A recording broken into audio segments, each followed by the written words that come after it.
ئێمە لەم ڕۆژەیە کە یادێکی مابرارکردنی هەڵەبجەیە ئەو کارە ساتە دڵتەزێنە هەڵەبجەی کە سنبل و ناسنامی گەلی کوردستان بوو بەڵام بەداخەوە تا ئێستا ئاوڕجددی لێ نەدراوەتەوە و کەسوکاری شەهیدان قەرەبوو نەکراونەتەوە و تا ئێستا ئەو مناڵان بێ سەر و شوێنانی کە ئێستا دیار نین کەسوکاریان چاوەڕی هاتنەوەیان بەڕاستی کەم تەرخەمێکی زۆرە بینین لە هەم لە حکوومەتی هەرێم و هەم لە حکوومەتی عراقی کە تا ئێستا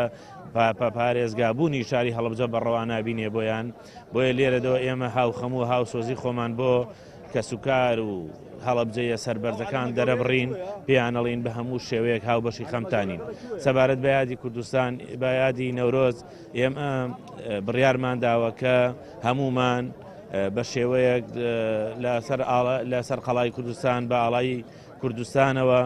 لەسەر قەڵای کەرکووک یادی نەورۆز و ڕاپەڕین و ئازادکردنی شاری کەرکووک دەکەینەوە بە ئومێدی ئەوەین کە